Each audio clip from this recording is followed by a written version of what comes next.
If you had a time machine, where would you go? Where would I go? Where would you go right now? Time machine, boom, step in. I don't understand. Like, where? Northeastern Michigan. A rusted 1960 El Camino rests in the weeds, its tires sunken, its hood stuck shut. Derek Bieri stands next to it, not with fanfare, not with film crews, but in worn jeans holding a coffee-stained notepad. It should have been a familiar scene, but something feels different. For years, Vice Grip Garage was the go-to channel for raw, unscripted, grease-covered stories. A man with a busted iPhone and a broken-down car pushing both to their limits. But in 2024, that story began to change. Polished productions replaced wobbly cold starts. Brand sponsorships crept into view.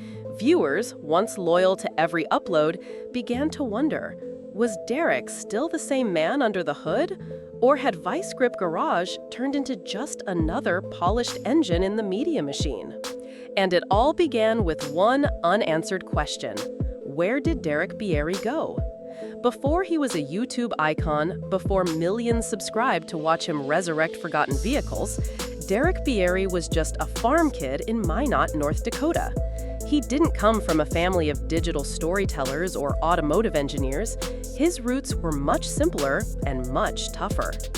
His father worked the land. His grandfather fixed farm equipment with whatever tools were on hand. And Derek? He spent his early years tearing through dusty fields, fascinated by anything with wheels. His first mechanical project wasn't a car, it was a bicycle, salvaged from a junk pile.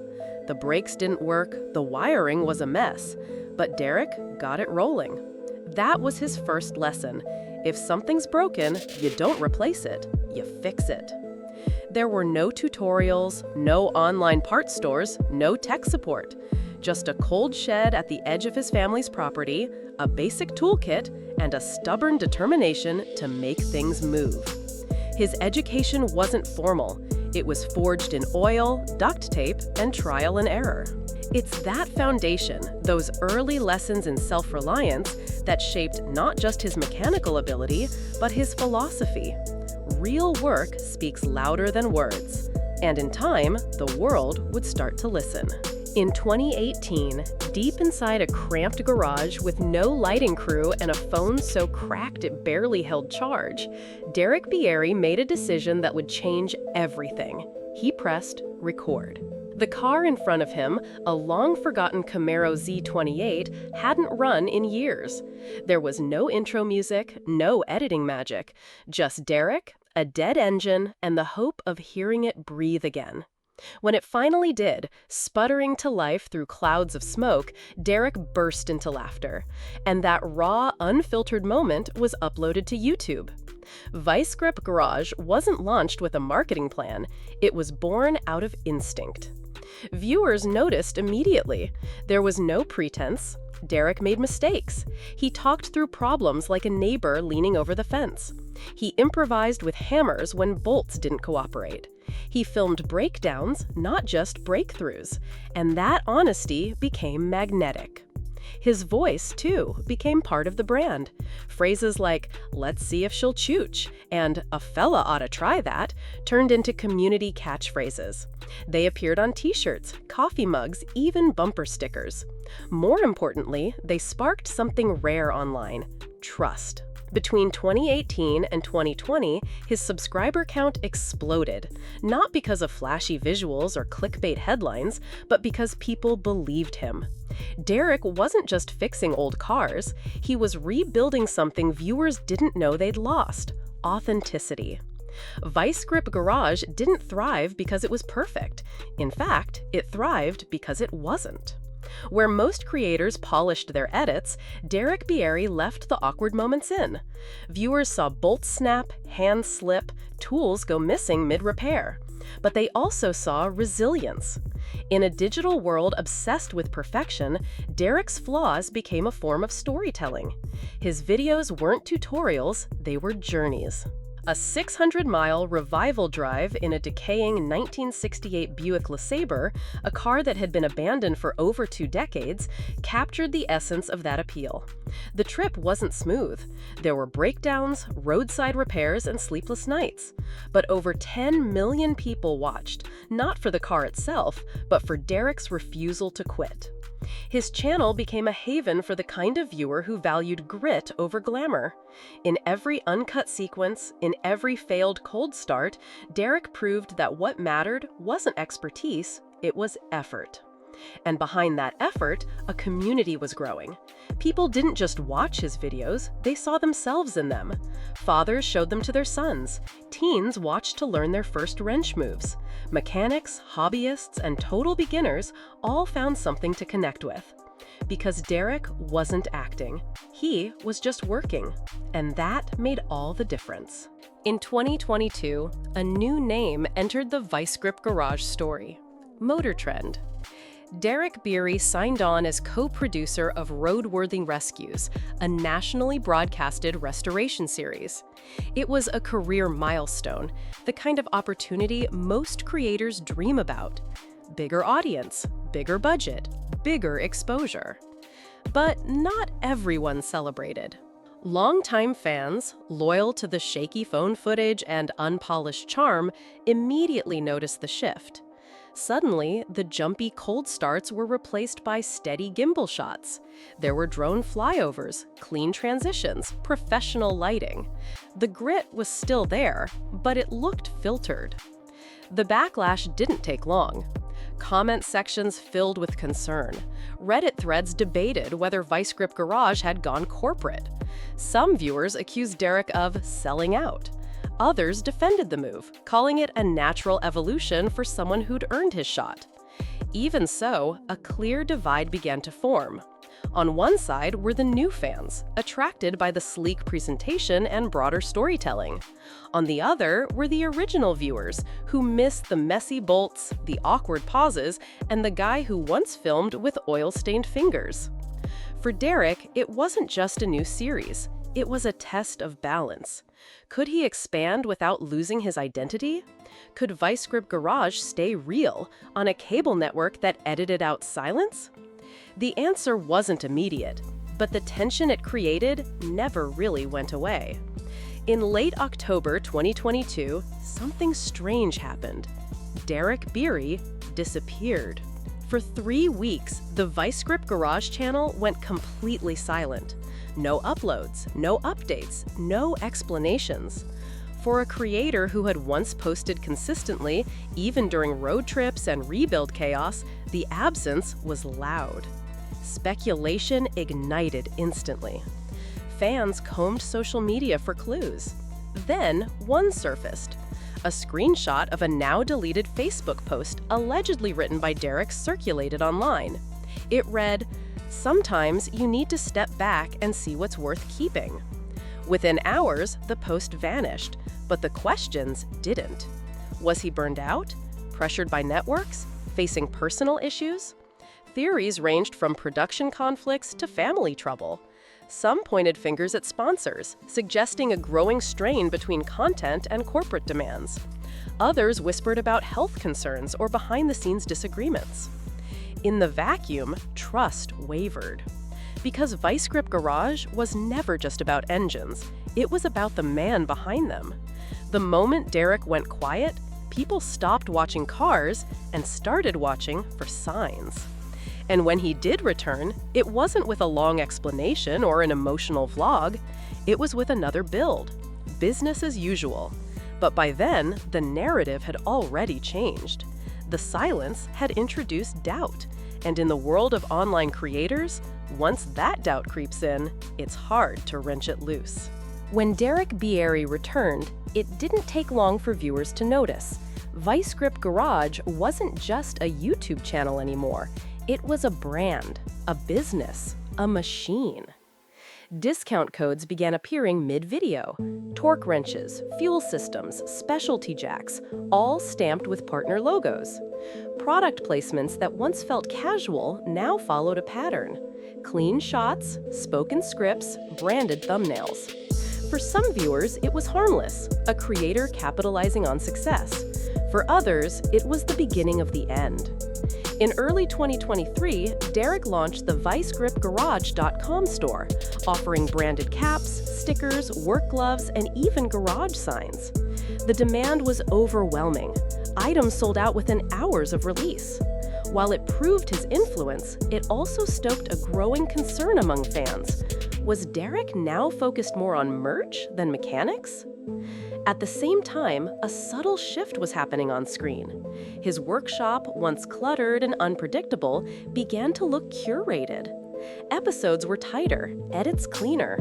The rough edges that once defined his content were being sanded down. Critics accused him of over-commercializing. They pointed to the frequency of sponsor mentions. They highlighted how certain tools seemed to appear in every episode.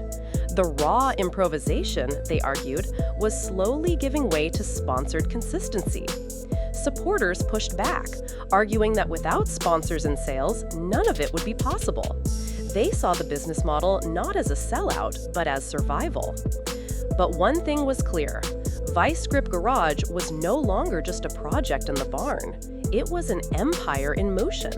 And empires change everything they touch, including the man who built them.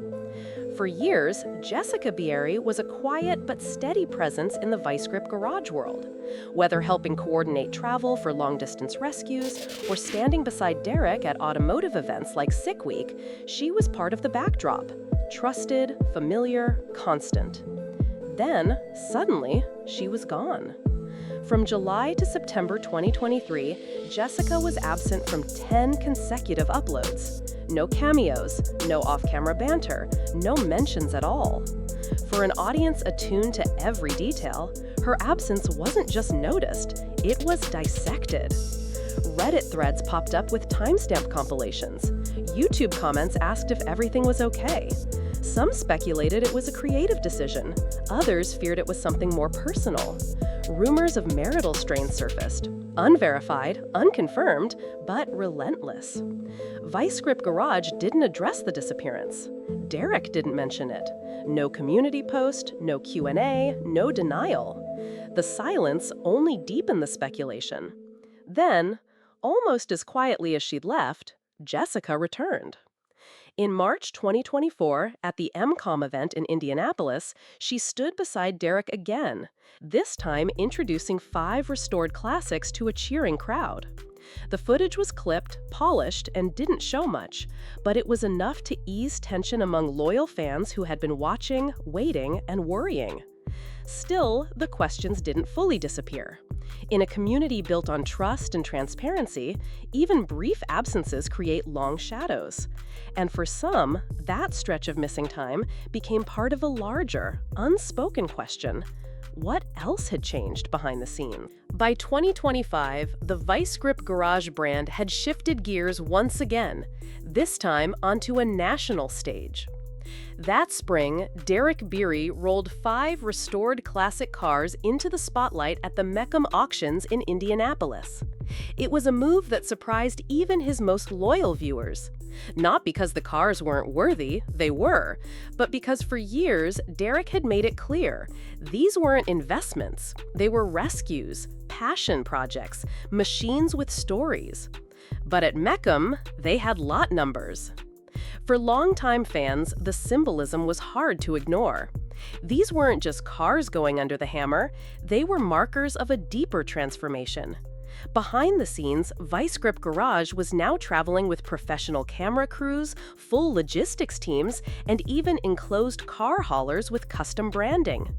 The rough-around-the-edges guy who once drove clunkers home on sketchy tires was now unloading cars off hydraulic lifts. The response online was divided. Some fans celebrated the moment as well-deserved recognition. Others felt like something had been lost, that the same guy who once fixed fuel lines with duct tape was now surrounded by polish, pace, and pressure. But the move made sense in one respect. With over 2 million subscribers and a growing list of production obligations, the channel's financial needs had outgrown the old model. Auction revenue helped fund new builds. Appearances at major events boosted brand visibility.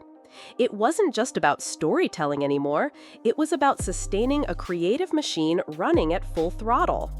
Still, for the audience that had once fallen in love with the guy in a rusty garage with nothing but time and tools, the fast rise to the showroom floor came with one persistent worry. Was Vice Grip Garage still about the journey, or had it become about the sale? Off camera, Derek Bieri's life tells a far more grueling story than most viewers ever see. In a 2024 podcast interview, he admitted to working over 100 hours a week, a cycle of filming, wrenching, editing, traveling, and troubleshooting that rarely lets up. When fans see a 20-minute episode, they're often seeing the result of 10 days of labor, sleepless nights, and a notebook full of handwritten plans, sometimes literally scribbled on the walls of his garage. Even when injuries strike, the show goes on. In early 2023, Derek slipped while loading his Ford pickup onto a trailer and injured his leg. He never posted about it, never made it part of a video.